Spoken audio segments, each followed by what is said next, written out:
Coming to you from the heart of downtown Greenville, it's the show about thriving in a local economy. You're listening to Fire at Will with your host, Will Stewart. Welcome in. It's episode 6 of the Thriveal podcast. I got Jason Blumer here with me. Hey.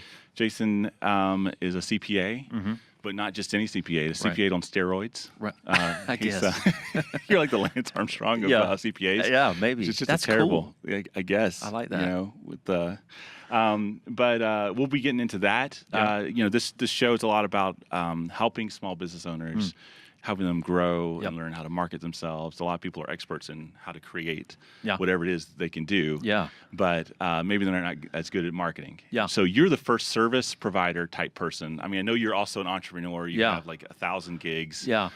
Things going everywhere. Yeah. But having you come in just talking about finances and I mean a lot of things. Yeah. We can stuff. touch on any business related thing we want. Yeah. So for the 3 people in the world that don't know you, tell us a little bit about yourself. Yeah.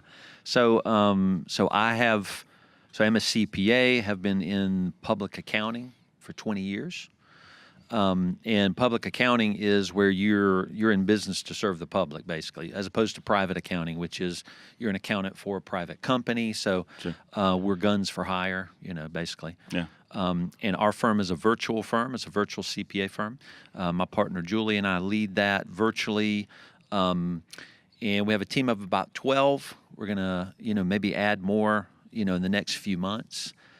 We serve creative design and digital marketing agencies all over the U.S., and our team is all over the U.S. as well.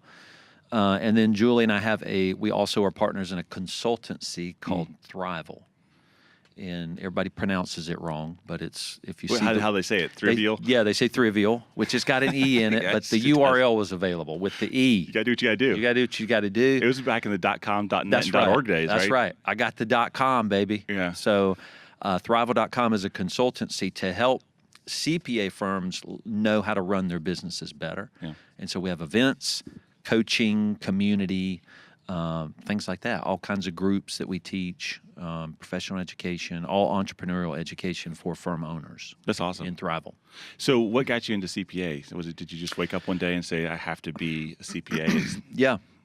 Well, so 2 years into my college career, I had long hair and I was in a band, a rock band. Yeah, what was the name of your band? Silence So Loud. It was awesome. We went into the studio. It's hard rock stuff. Yeah. We probably sucked. Probably. Nah. I thought we were awesome. Yeah. So we sucked, and that gig was not going to work out. So I thought that we may tour the world. That never was going to work. So 2 years into college, I had to pick a major. My dad was an accountant, so I picked accounting. That's really? Yeah. That was it. Yeah, he's provided, for our family, and so I thought, I guess I'll be an accountant. So just a very practical thought. Yeah. I mean, were you good at math? Nah. Really? Yeah. Yeah. No. So just picked something. I had to pick something. Right. It could have been history. I don't know. I picked accounting. Yeah. It could be anything. Right. Interesting. So what do you think has allowed you to sustain that for all these years? I mean, I know you've just been out of college for maybe 5 years or so. Yeah. So, I mean, what's your skill set? I guess is what I'm trying to say. Like, what's that special sauce that makes Jason Blumer Jason Blumer? Well, it's I am an entrepreneur. Yeah. And I'm good at running service-based businesses and teaching people how to do that. So I just know how to do it because I'm also an entrepreneur, which means I've started things and some have failed. And I do multiple things. Entrepreneurs do multiple things like you. You're always doing something new. Oh, yeah. That's kind of the entrepreneurial spirit. But I have the experience now where I can actually help people know how to do it better, how to speak to those things, how to take risks in effective ways that work, those kind of things. So we can basically, my partner and I could consult really with any service-based company and help them grow in a healthy way. We could vet that out through consulting and. So we can do that. That's our skill. We can do that for anybody, and it just took a lot of learning and messing up a lot, doing a lot of right things, and So now that's what we can do. Now, the CPA world was great because that is a great job to have. You can make a living. You can make a good living. You can run a business. You can run a firm. And people need it. So it so happened to be a great, service business to be in. And probably a great launching point if you are an entrepreneur. If you do love helping people and you do have kind of that skill set where you can understand, like, how do you launch a service? Yeah. And there's a little bit of luck for entrepreneurship, maybe. Yeah. I'm in a profession that kind of is not super creative. Yeah. So if you're... It's an old profession. Yeah, it's an old profession. It's kind of, it struggles, to adopt things quickly. It's a very slow-moving profession. So if you're somewhat creative and you stand out, you kind of are already positioned well to be noticed. Right. So it's just being in this right profession. Like if I was in digital marketing, I would struggle a little bit more probably because, people like you are already just very creative and So yeah. That's totally interesting. Yeah. It's interesting that you decided to take an industry that thinks in an old way. Yeah. Thinks in we've never done it that way before kind of thing, Yeah. and decided to kind of revolutionize it and maybe turn it on its head. Yeah. What led you to that thought of like, oh, this is ripe for the picking? As it were? Well, probably like most entrepreneurs, I didn't do it on purpose. It's an accident. The truth. It really is. It can be an accident a lot of times. So running the firm, I was doing it in the way that I would do anything creative. I wanted to try stuff, and when you own your own firm, that's when you actually get to play around. Yeah. That's when you can make a lot of mistakes too, because you're free to do whatever you want. Sure. Which may not always be good for every entrepreneur. So I started when I went to work with my dad. He started our firm in '97. Okay. And he's been retired for years now. But he started it when I went to work with him and started running that firm. I was free to try a lot of things, and so I tried many different things. Some worked, some didn't. That gave me the experience to know what does work and why it works. And then from there, I needed help. Found a lot of other creative CPAs that were also doing things all over the country. Yeah. Found them on Twitter about 9 or 10 years ago. There's about five CPAs on Twitter then. And we'd start talking, and I just formally needed to be with people more because I know I needed that help and support. And so started a community. Didn't know I was starting a community. That's super interesting. Called it Thriveal and said, does anybody want to come join? It was free, and everybody said, just sure. kind of created a tribe. Yeah, just did a press release and a webinar. So you found people showed up. You found people who were like you, who, I'm in the CPA world. Yeah. And it's broken. Yeah. And there's new ways. Yeah. It's a new world. Yeah. And they're creative, and these people needed a tribe. They needed freedom to be creative. Because you can still I could go to lunch with local CPAs in Greenville, and they would think you're weird, and a lot of our members in Thriveal do feel that. They don't feel accepted, so I guess we're the weirdo tribe is maybe what I'm saying. Yeah, you are. That's not I've cool, been to a Thriveal event. Yeah. You are. Yeah, so... and I say it with the most love and respect I can. It is a very weird group of people. It is. They're just, I love it. They're extremely entrepreneurial. They run businesses the way you're supposed to. Take risks. And in a service-based business, it's a very intimate, heart-based business model. Yeah. Because it's human service to humans, and so you have to love what you do. So we tend to attract people who are very sacrificial, loving, and they want to go deep into the relationships with clients and things, which is just the model of how my partner and I serve people. I think that's the way you create a sustainable business, don't you? I mean, yeah. I mean, it depends. I guess you could really love people and go broke. Well, I mean, there's a ditch on both sides of the road. There's a balance. I mean, in Thriveal, we started it. I just wanted to be with people. I needed help, and it was a free community. There was a point people started asking for more and more help and guidance. I had to put a price on the community. That didn't go so well with everybody. Right. Oh, I'm sure. I'm Yeah. sure. Because they probably thought you were just like money grabbing and trying to take advantage of them. Oh, yeah. Yes. Now, and we probably knew who they were, but we said we can't keep giving without a price being attached to it. Right. You can't ultimately do anything free forever. If there's value in this world, there has to be a price attached. That's what represents the value. Yeah. And so we put a price on it. Some people are like, you were in this, you suckered us in to surprise us with a fee. And others were like, yeah, we're totally open to that. We'll do it. Sure. And they knew it was right. And so, so we went through that. We went through balancing love and care, and I'll sacrifice for you, to also, oh wait, I have to have a salary and help my family pay bills too. And once it got to a certain size where you started having meetups and all that, that's time out of your day. That's right. Yeah, there's a lot that goes into organizing that. Yeah, and then that. But when you attach a price to something that's valuable, it's when you really get to commit yourself to the investment of it. It's true. And that's when you really get to change lives, right? So now I can focus.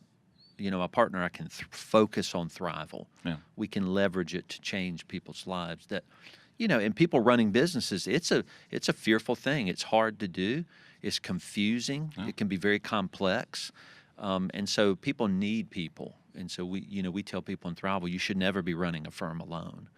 Even though we target that smaller startup, more agile firm that's, 1 and 2 million down with 5 team members below. Yeah. That's a particular market we serve in this community world, because there are other communities. But those people are alone, and they don't need to be alone. It's rough running a business alone. It is. You do it. It is tough, man. It's just you in the mirror sometimes. You're like, the mirror is not helping me answer this problem. And the guy in the mirror is telling me I suck. Right. Yeah. You know what? He's right. That's right. Right. It's a lot of messaging you give yourself. It really is. Yeah. It really is. Yeah. It's funny with pricing, how pricing just turns people, like there's so much psychology in when there's a dollar that's passed, right? Oh, yeah. I mean, it allows you to create value, which is, I think, a great point, but it also makes people assign value to it that maybe they didn't before. Yeah. The difference between a free seminar and one where you even pay $5. Oh, yeah. It doesn't have to be a large amount. No. It doesn't have to be $1,000. Yeah. No, pricing we teach a lot about pricing, and pricing service-based, pricing services that are service-based are, it's all about psychology, it really is. It's about building trust and setting up processes and ways in which people trust you. And then a higher price means a different level of value you're saying with that price. Yeah. And you're making statements. The higher the price is, the higher the value you're promising, basically, to the market you're trying to serve. But a lot of people try to get in with free, and that may work in some markets, like a product-based market or something like that. Service-based is totally different. That is human-to-human work. And you can't sacrifice and pour your life into other people's lives unless you're being paid to do it. I think it's not sustainable. It's not sustainable for you, and it wears you out.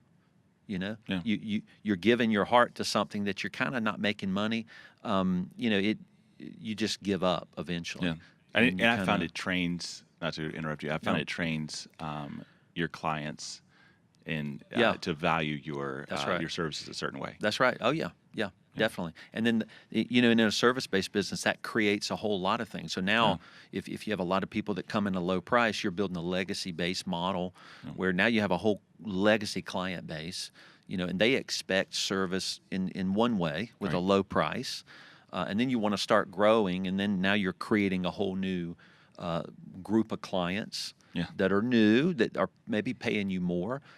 So now you've created a dual business model, really, where you're serving a legacy group of smaller, maybe transactional, volume-based services like tax returns, and then you have this other group that wants to pay you, $80,000 a year for growth-related services. And they're willing to pay for it because they got the money and they need it. And so it's just hard, and pricing is a huge component to running a service-based business well, really huge. You're right. I mean, the first year, first 3 years, I think, when I started my business, started with nothing. Just absolutely nothing. Yeah. And it was very difficult. That's where I lost sleep, was just how do I value myself? Yeah, hard. How do I, get it where it's competitive enough to where someone's going to, choose me over someone else. Yeah. And then, but I'm getting enough money that I can actually pay the bills. Yeah. Because my wife loves it when she flips the switch and the lights come on. So we all do. Yeah. Really do. But it's hard. And those startup years are really just difficult years. Painful. And you got to push through those, and I think with the creative agencies we work with, sometimes 5 and 6 years in, they've gone through some ups and downs. They have some knocks and some scars, and they know what works. And a lot of times that's where they really start to go, all right, I need some help. Yeah. Or this is a real thing. I want to start making this something. After that 5 or 6 year period, there's people get serious. Yeah. So someone who has just recently started their business, or maybe it's a year in, they're trying to figure out pricing and value and how to value themselves. Are there some general thoughts and some general concepts that people can use to start getting their pricing and value aligned properly to where they're actually getting paid what they're worth? Yeah. I think you can read a lot of things and a lot of books and a lot of articles that you're supposed to be doing, like develop a niche, value price. What these concepts are real important, and I think a lot of times people try to implement these things into their businesses too fast. Sure. A startup business needs to generate cash. Yeah. In a serious way. Now, you're going to create some baggage. You're going to do a lot of things wrong. But when you're starting up, you need to generate cash. And so you can't be too proud to cold call. You can't be too proud to do whatever it takes to generate cash, because cash flow is going to be what legitimizes your business in those early years. The business, if you want it to succeed, it's got to generate enough cash to support you and your family. As a proof of concept, and now the business works. People will pay us enough money to live on this. Then you make some of those more mature moves later. So a lot of times people will try to niche too soon, and we like to tell people you can't niche too deeply into a niche, but you can niche too quickly.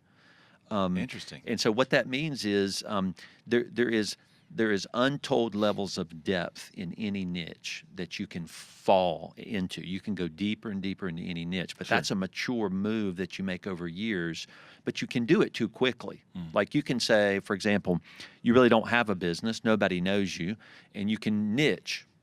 And when you're niching, you're narrowing. True. Well, narrowing can be very dangerous if you don't have a hold of some part of a market. Right. So if you niche too quickly, you've narrowed your market so small that you can't justify that, because niching is basically a statement to a market to say, I'm an expert. Right. And if you're not going to make money if you niche too early. It's true. Because you're not an expert. Because you also need to know what their fears are. Right. What they're needing. That's right. The gap that's in their life that you can fill. Yeah. You have to know that stuff, and a lot of that comes with experience. And we niched over time. We had a generalist type firm, which means we would serve anybody that would walk in the door. Right. That's an okay model when you start out, because the focus is generating cash. Sure. That's the key thing you got to do when you're starting out. But you make these narrow moves, these more, I call them mature moves. A lot of people, you'll read an article, but nobody says, now be careful, because niching is for a more mature model, for somebody with experience. Nobody says that, but it's true, because niching is narrowing your market, and that's just inherently dangerous. Yeah, you're right. There's a lot less people to serve. Right. You just have to know the territory and the terrain that you're walking into. Yeah, and it's good. It's good if there is enough of a market in that narrow place that you've narrowed to justify a higher price. Because when you niche, you have to raise your prices too. It's true. Because you're making a statement that I'm an expert. Your prices must reflect, they must be significantly higher than your competitor that's not niching. Yeah. Those are just truths about business. Right. And you grow into that over time. Are there any books or resources that you enjoy reading or you recommend to others about niching and pricing and value? Oh God, that's probably 1,000. Oh yeah, there's tons. We read a lot of books in the creative industry. So Tim Williams, Blair Enns, these guys are friends of ours. Yeah. We've had them on all of our podcasts. We've been on their podcasts and things like that. And so they write great books. Win Without Pitching Manifesto by Blair Enns, or Positioning for Professionals by Tim Williams. These are really foundational niching type marketing and ways to position yourself as a professional service-based business. Sure. Peter Thiel's 0 to 1 is one of my favorite books. He's a tech startup guy from Silicon Valley, but just a brilliant guy. I call him a contrarian, and I love contrarian writers because they write the opposite of what everybody says. They take an opposite viewpoint. So those kind of books are great. Simple Numbers by Greg Crabtree, I think. That's just a really basic business book that's even good for CPAs to read. And that's just got some really basic financial understanding. What is a financial statement? You know, how you should pay yourself. What is a salary? You know, these kind of things. Sure. Great book. So yeah. So switching topics to having a community and having a tribe. Yep. You know, so someone who's maybe starting out, you know, I think that's so important to have people that you can just grab a coffee with and just talk to. Yeah. You know, and because we're all having the same troubles and issues. Yeah. It's just even from industry to industry, I can guarantee you the stuff that you've discovered and stepped into. You know, I've done the same, or I'm about to. Oh yeah. You know. Oh yeah. So how do people search out and find those? Because and maybe this is the reason why I'm asking the question. I see there's a lot of Facebook groups out there, and I think those are good. Yeah. And they do serve a purpose. I'm not knocking any of those things. Yeah. But don't you think and maybe just tell me if you think I'm wrong, do you think there's something to be said for just face-to-face interaction and actual physical meetings and that versus just a Facebook group where people just like... Oh, yeah. Yeah, I think... Yeah, definitely. I think my partner and I have discovered that. We run a virtual firm, and that's kind of a up and coming cool thing to do in the accounting profession. Run a virtual company. Sure. It's actually much more difficult to do. Building culture is really hard with people that work and live in homes. That's very difficult, and and that's true about the Thriveal community. It is a virtual community, so we have a lot of intentional meetings monthly. They meet, with their coach and facilitator on a monthly basis. But we have some live events too, and the live events are transformative for the people that come. They're designed to be that way. So we're creative people. My partner and I are very creative people. So even in Thriveal, though it's a community for CPAs, every event is very experiential. So we take months to plan it. They're amazing. We visit puppet shows. Yeah. Oh, yeah. I mean, we visit the venues. It's meant to be an experience that you really can't explain when you leave. And in that, we want to create a world they step into that's transformative. It's a different place they've gone to where they trust us in a way that we can actually transform them, through that. So I would say a Facebook group is great, but you cannot replace. You can't replace face-to-face interaction. It is, and I think now I'm an old fart, and so, I'm going to say stuff my dad would say. Just pick up the phone. Would you call somebody? Yeah. Quit texting everybody. Yeah. So it's true. And so so there's a place for all of it. You know, but you can't beat face-to-face interaction. You can't. There's no way to outdo it with a camera. What do you think makes a healthy tribe versus an unhealthy tribe? How have you been able to foster something where people find value? They're excited to go there. That's a great question. They're willing to fly to it. I mean, there's a lot of time and money investment. Oh yeah. People will fly from Canada, Australia. They'll come from all over the world for the event. I think our tribe really trusts us. They really trust us as leaders. We're very present leaders, I think. In a community, that's hard because in a community, you can't talk to everybody face to face. You at some point, you can't be available to everybody in the community. And they have to trust you at a point to know that. But that change, over time, that changes because when you start out with a community and you have 30 people, you can get on calls with everybody all the time. And there comes a point when you can't do that, when it starts growing. Sure. And that's what's happening. We're growing and we're trying to figure out how do we stay involved. Well, we have to be really intentional about the things we do give our time to. And it's got to be like the vision and the messaging from my partner and I have to be very visible. So I have to do videos. I have to talk. I have to share what I think. And a lot of times the things I'm saying are what Julie and I think. It's what do we think about this community and what they should do. And so, and there was a point in time when I struggled to be that visible person. I really didn't feel like I was worthy to be that. Interesting. Why not? Well, I went through a hard period of my life where these businesses were starting to cripple me and overwhelm me, and it became personally overwhelming, and you start really struggling with believing in yourself. I mean, you mentioned the messaging, to yourself. Entrepreneurs are really, they're super bad about that. That's a true. common theme with entrepreneurs. They really, they talk pretty poorly to themselves oftentimes. That's true. That's a common thing we know about entrepreneurs. So those are things we attack, wrong messaging a lot of times in these events we create, because we do a lot of encouragement. But I went through that.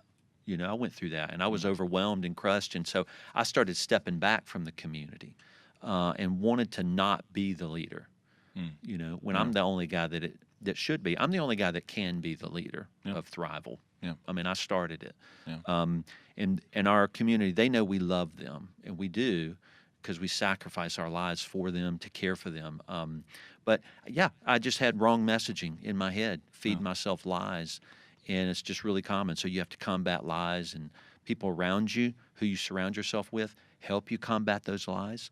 And I needed that. And so now I know I have to speak. I have to be there. I have to, like at Deeper Weekend, we've always had speakers. We would hire speakers. Mm-hmm. Well, we've stopped that. Now I'm the speaker.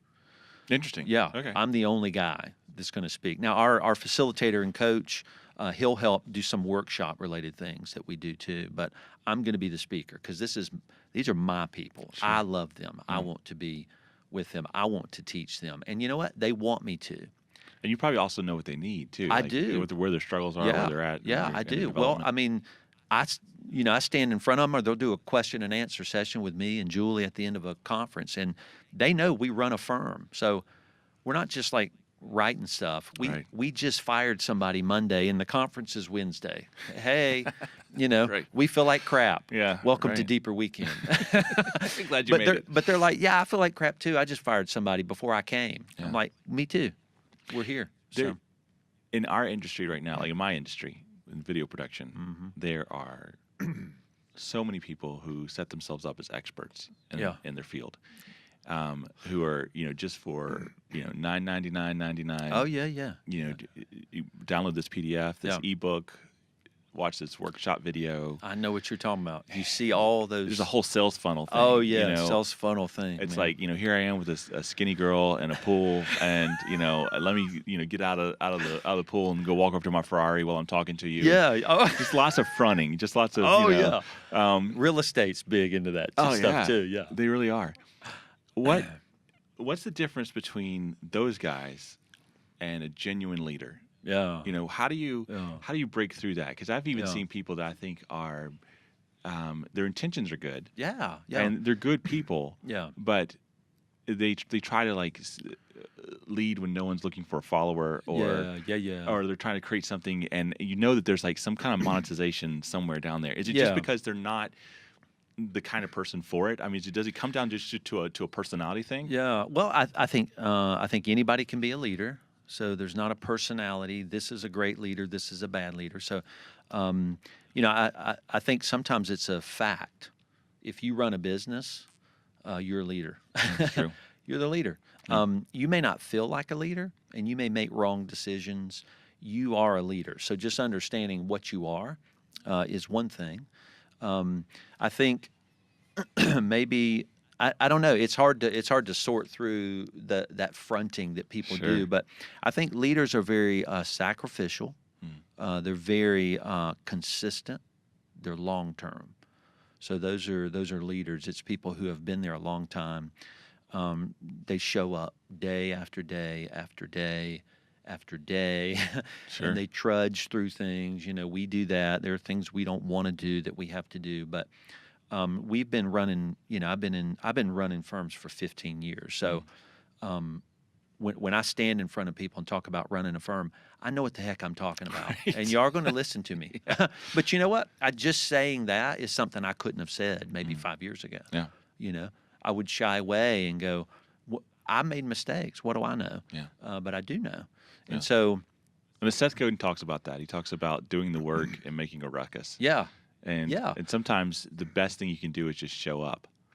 That's right. And I think make a ruckus. That makes sense. So, positioning is a marketing term. And you have to sometimes positioning is that's basically making messaging statements to the market you've chosen to serve. That's proper positioning, and it's got to match your vision and your purpose for what you're trying to build.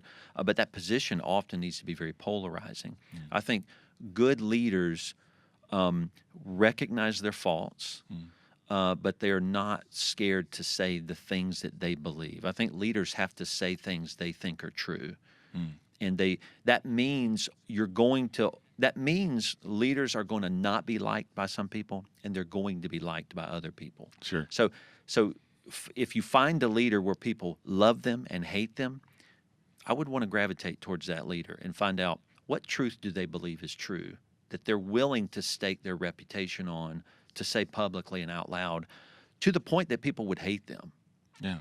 But because they were saying things also that they truly believe, and people do love them. And so it's typically for a leader, it's true that they're not right for everybody. You know, there's a group of people they're meant to lead, and it just is not. They can't lead everybody. So I don't know, but it's hard to. I don't know how you sort through that online, and I would probably want to ask how long they've been running a business. You know, how long have you done this? You know, what's the latest thing you've sold? Sure. Yeah. You know, I would want to ask, tell me the things you're doing that you're selling to me. Are you doing what I'm doing? Right. That would help me trust you. And that's interesting because that's something that I've done too. As I've seen, like people in my industry, they're like, hey, just do this webinar and you too can make $40,000 a month. Yeah. You know, just making 3 videos or whatever. Wow. I wish. No. Yeah, exactly. Or at least I do not know how to do that. There's a magic formula. I have not found it yet. No. I found I don't think hard work and just creating the work and showing up. But so I've looked at their body of work, or at least I've tried to find it. I can't find them anywhere. You know, it's not like someone I respect. That's interesting. That's really good. Only in the funnel. You find. Right. Maybe you should look for them outside the funnel. Right. Yeah. Google, like if you Google my name, there's a lot you're going to find. It's a dumpster fire. and it's all me, you know? Right. And it's because, I'm here on Saturday, and there you are on Saturday. Oh, my goodness, yeah. You and I work in the same co-work space, so we're both here on Saturday because we got stuff to do, man. And, you know, you have to balance all that stuff. And I'm not Instagramming it either. I'm not like, working so hard. Yeah, that's true. Duck face. Yeah, I haven't seen your working hard Instagram posts yet. So that's because you don't have time. You're actually trying to get something done for a client. It doesn't make me money. That's right. That's right. Literally these days, my wife will ask me like, "Do you want this drink or this drink?" I'll be like, "Babe, that question does not make me money. Like I just give me a drink. Right. Just give me anything." Yeah, it doesn't matter. I trust you to pick out my drink. Right. At this point in my life, whatever. I just need a drink. Yeah, exactly. I don't care. I don't care what I eat or drink or wear, which is quite apparent. You know, it's like that's great. So you talked about success and failures. You know, as you gotten to this point. Yeah. And you know now you're successful. You're doing some great things. You're making a difference in the world, but it probably hasn't always been that way. What are some failures that you had along the way and lessons that you learned from that? And that's very open ended. Yeah. Maybe like one that you've thought about, like, why, man, I wish I would have done this differently. Yeah. Oh yeah. Oh my gosh. I started a digital media business. Really? With debt. A long time ago with a design partner. And that there's a big long story to that, but we didn't know what we were doing. We didn't know what it really took to run a business, and so we started something with debt that we actually didn't know how to do. But nobody could have told me otherwise. You know, people did try to tell me otherwise. Hey, don't do this with debt.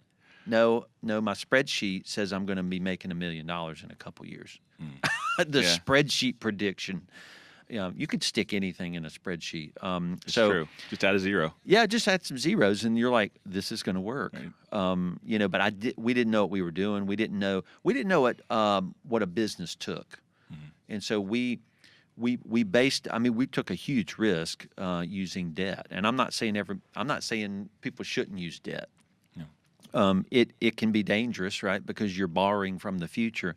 So you got to really be certain that your future can work out. So, I just started a business before I knew how to run a business. That was not smart, but that's kind of, I think, how you do it, actually, right? It's true. Like, you start a business before you know how, and you kind of figure it out along the way. I think that's how you do it. But we did it with debt, and what that did is it meant we had to figure it out faster than we actually were able to figure out Shortens how to your run runway. a business. Yeah, it shortened our runway of figuring it out. Yeah. If you self-fund yourself, you might be broke for 5 years, but you don't go out of business. You learn how to do it. Right. And then after 5 years is when you really start growing and you becoming well. So we ran it on debt, and that we had to shut the company down, and that was dumb. How did that feel whenever you had that?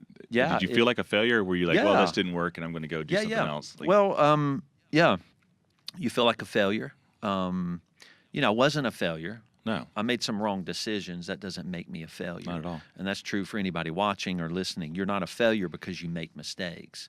You make mistakes because you're human. yeah, sure. And if you run a business, that is part of the ingredient. Those are the ingredients to running a business, is making mistakes. Oh my goodness. What you have to do is learn how to balance risk. That's what people don't know how to do in running a business. It's not making mistakes. It's knowing what mistakes you can make and that they won't cost you your business, because you must take risks. If you want to run a business, that's part of the deal. Sure. You got to take risks. Yeah. It's taking too big of risks that can shut your company down, which are foolish. That's foolish. And that's what I did. I didn't know. Yeah. And I found that when I've made mistakes, I mean, I've made we could fill a whole podcast and a half with it. Me too. Oh my goodness. But I didn't understand what the risk was that I was taking. True. You know, I didn't understand the ramifications of it. Yeah. I didn't understand, if I make one move, what will happen to me. Yeah. We teach a program called, it's an incubator program, and it's a 2.5-day, we call it a mini MBA for entrepreneurial firms. And they're startup firms typically. Some of them haven't even started their firm. They're trying to figure out how to launch. And we have a whole session on risk versus reward analysis. So teaching people how to assess risk alone is a skill you have to learn. And you can bump through life trying to figure that out as you run your own business, but there is a skill to it. Yeah. And you have to figure out how to do it. And it takes work to do it. It's just one of your jobs. As a leader of an entrepreneurial organization, one of your jobs is to assess risk, and to take some risks, and to choose which ones you can't take. Right. Figuring out how to mitigate the risk, or what's the upside potential to the risk. So there's this work you have to do, and you have to spend an hour or two digging through decisions a lot of times to figure that out. So you're right. I think a lot of people don't even know what risks they're taking. Right. And you have to know those things. So you have to slow down and take time. But I would also say entrepreneurs struggle with decisions. And decisions that's what sets entrepreneurs apart. Good ones and ones that typically don't succeed is entrepreneurial leaders are always deciding things. It's true. Always. It's every day it's small things. But they do assess, but they move on and they do something. That's a very common thing. And just deciding, that sounds weird, but the people, we work with a lot of entrepreneurs, and they sometimes discuss things way too long. And you have to decide. And that's a key part of being a leader, is deciding and doing something. What do you think that comes from? Is it because someone's just too precious with their company and too... Yeah. What's fear? Yeah. Yeah, there's a lot of fear Sure. in entrepreneurial mindsets and the hearts of people. So Fear's a motivator. Oh yeah. Fear can be a motivator, or it can paralyze you too. Yeah. That's the thing. The fear can make you do wrong things. It can paralyze you so that you do nothing, and those are all wrong things. Fear is really really bad. But that's part of the life of an entrepreneur a lot of times, because as an entrepreneur, everything's on your shoulders. Yeah, it's true. all sitting squarely on your shoulders, and you know it. And if you don't move, then nothing's moving. Nothing's moving if you don't move. If you don't paddle, the canoe ain't going anywhere. That's how it works. And so entrepreneurs they're keenly aware of the responsibility being on their shoulders, and that weight is very heavy for a lot of people. And Sure. that just depends on the context of their life and what they're doing, but that weight can really crush people, and it did crush me at a point. I've had to, as my company has matured and grown and changed and evolved, and so much has happened. I've had to look at myself and go, okay, am I Am I an entrepreneur? Yeah.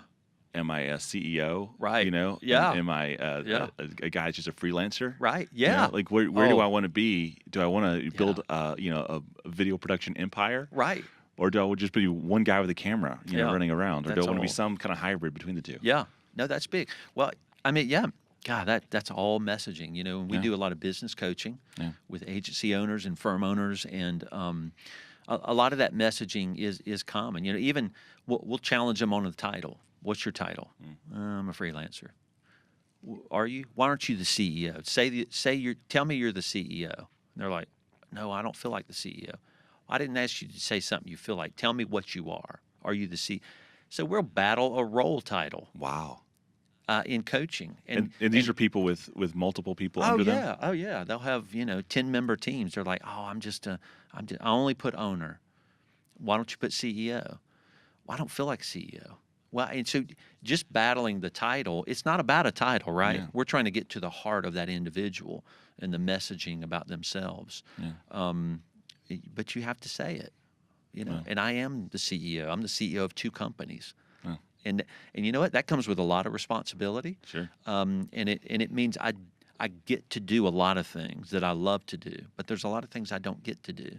And I had to come to those realizations, so that to marry the things I don't get to do with the things I'd love to do, that's the sweet spot for me. Yeah. And I'm there, thankfully, but I was not always there. Yeah, no, that's I good. was fighting myself about what do I want to do, who should I be, but I'm the CEO, and in front of our tribe, I'm the one that's, meant to stand up in front of these people and talk to them because they know I love them. And, some of the sessions we're teaching, we're even going, hey, y'all, this is a session we're about to start that we are working on right now. And through the question and answer, they're challenging us, and I'm going, didn't think about that. Julie and we'll talk about it. That's a good question. But I told y'all we're working through this. So, and that's how we teach and care. And people trust that kind of leadership. They know we're not perfect, but that's good. You're vulnerable too. Yeah. That's a part of it. You have to be vulnerable, and I don't know if you can gain authenticity, but we are authentic just because we love what we do and we love the people we do it for.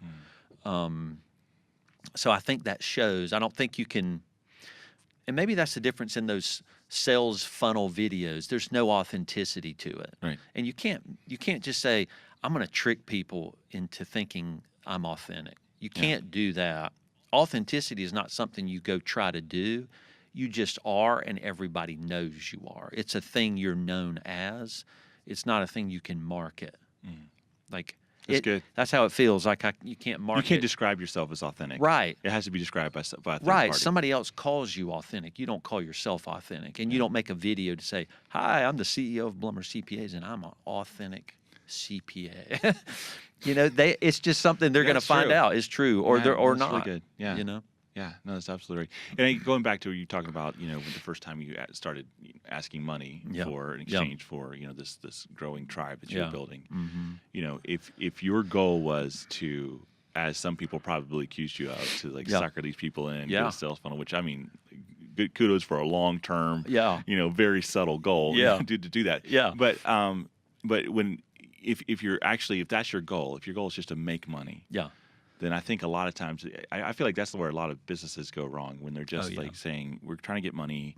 We've looked at this market and we found that for every dollar we spend, we get $5 back. Yeah, that's right. We're just going to bleed this dry. That's right, yeah. Versus having some kind of a model that's set up of, we love our community. Yeah. We love these people. We want to help make their lives better. Yeah. Yes, we're going to get money in exchange for services. That's right. Because that's the way the world works. That's right. But it's not our sole That's purpose. right. Yeah. So maybe you don't start with what can I create that makes me money? Yeah. It can be more. It's got to be more of. At least this is true in a service-based business, which my partner we're experts at leading people through service-based businesses. So that's where our expertise lies, which means we're real good at it, and we suck at everything else. Right? There's no other business model. I could not help a restaurant owner. Yeah.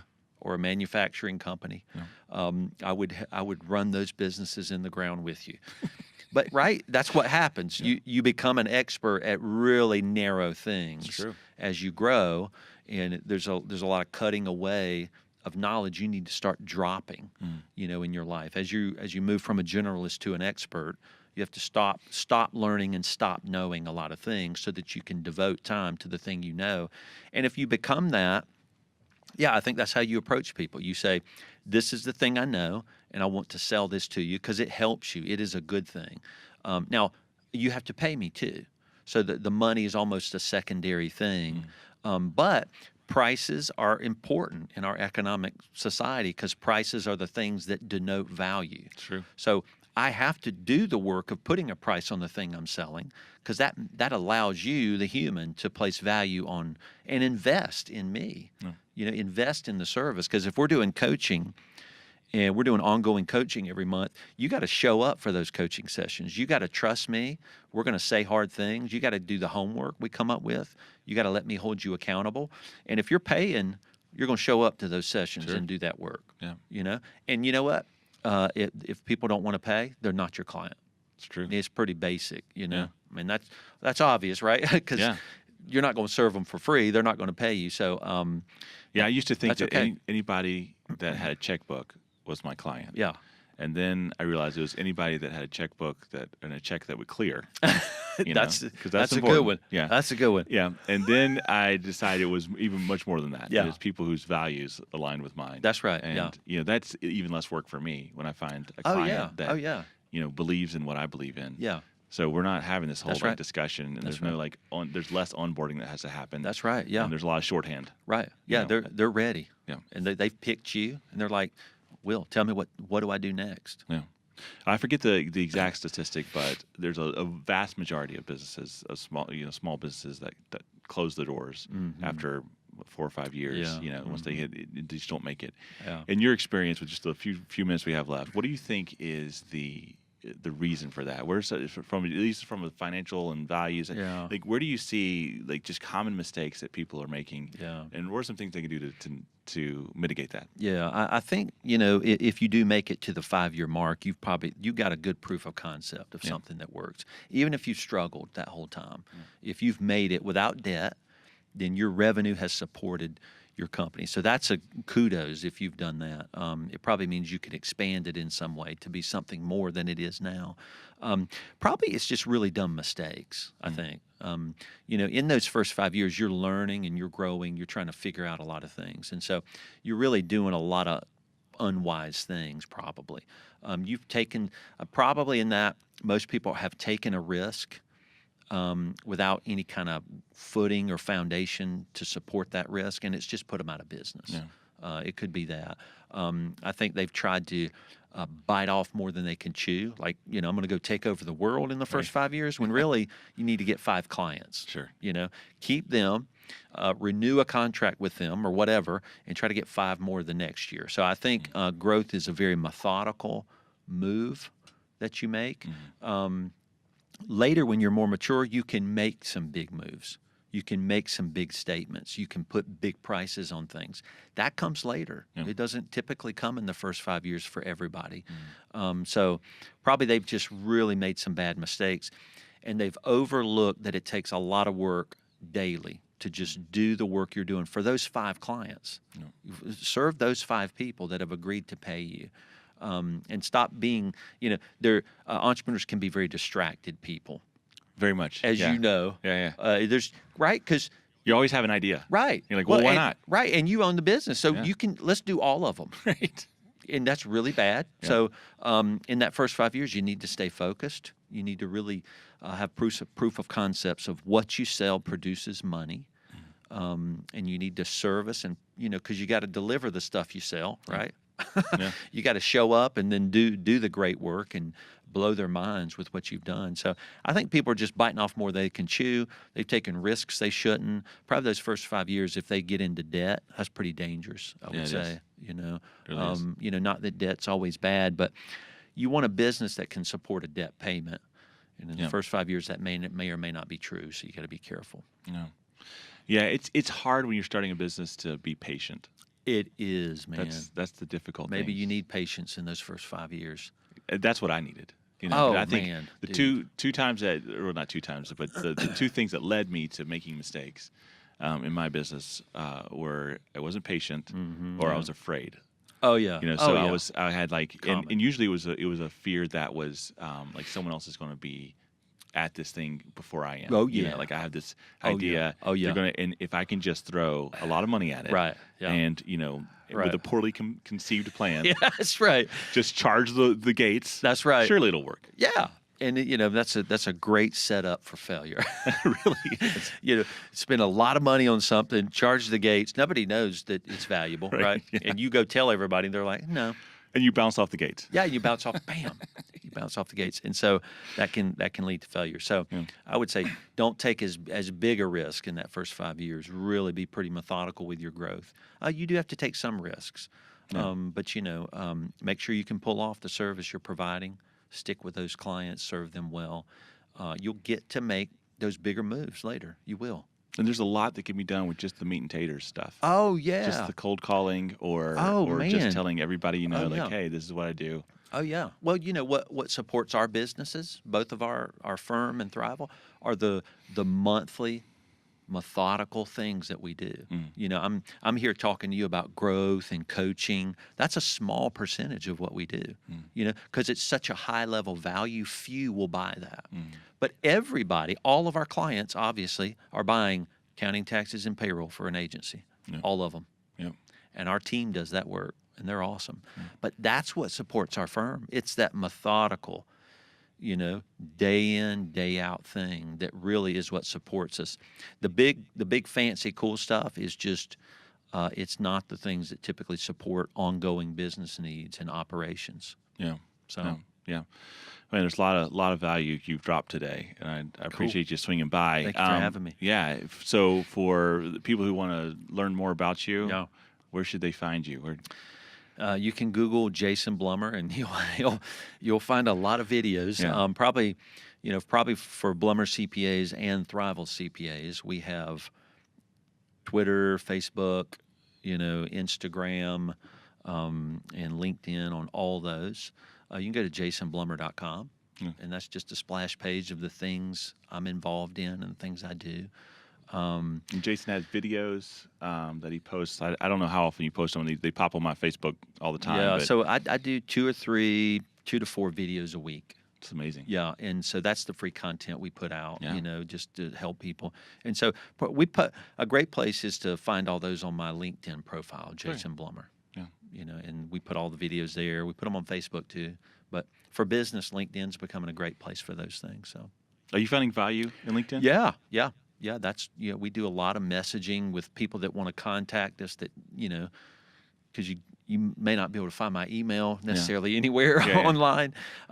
So they will message us on LinkedIn. That's a way. So we use it as a messaging tool and a platform for all of our videos. I'm still trying to figure that out because I feel like I'm friends with 8 million people. It's like, and is this valuable? I don't know any of them. I don't know any of them. So we're still trying to figure all that out too. But it's a place for us to put some of our content to help people.